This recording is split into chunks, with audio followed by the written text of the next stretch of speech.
言語学習に近道はありません。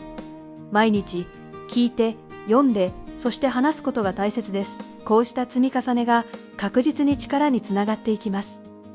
このチャンネルでは、日本の最新ニュースをもとに、3つの文で分かりやすくまとめ、繰り返し聞くことや話すことを通して、リスニング力や語彙力、読解力の向上を目指します。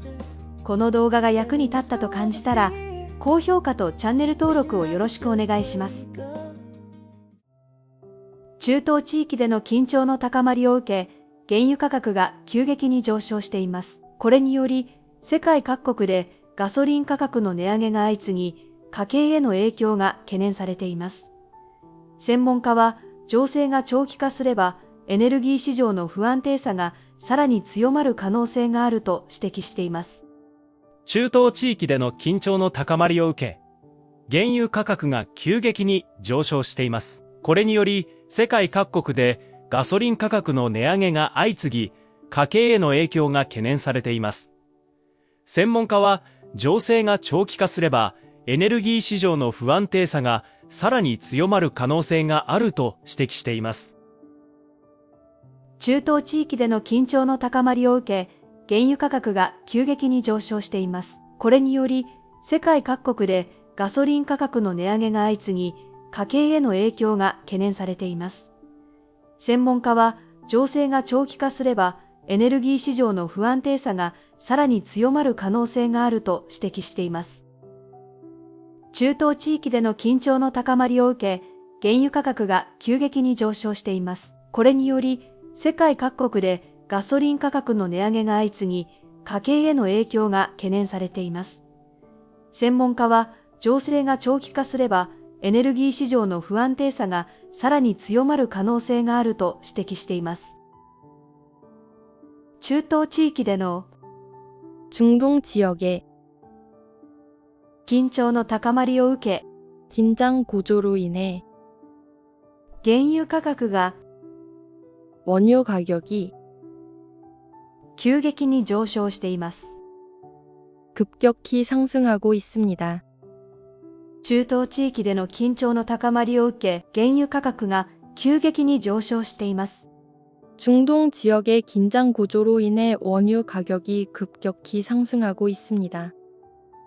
これにより、世界各国で 이에 따라 전 세계적으로 ガソリン価格の値上げが相次ぎ、 휘발유 가격 인상이 잇따르며 家計への影響が 가계에 미치는 영향이 懸念されています。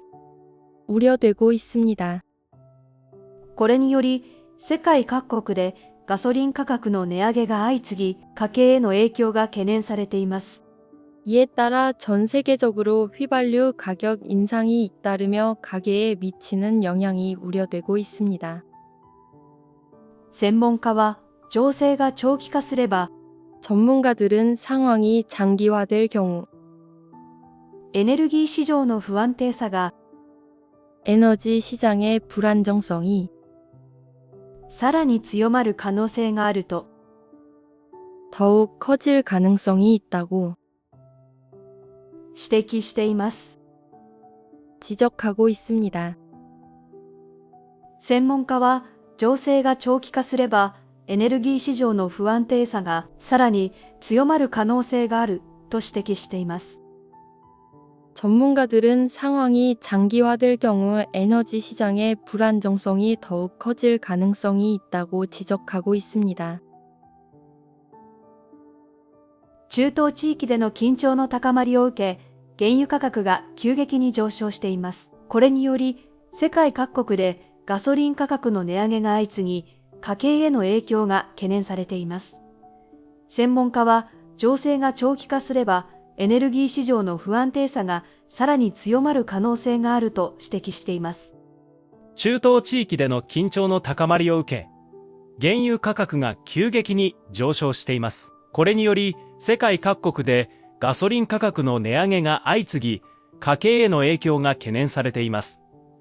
専門家は、情勢が長期化すれば、エネルギー市場の不安定さがさらに強まる可能性があると指摘しています。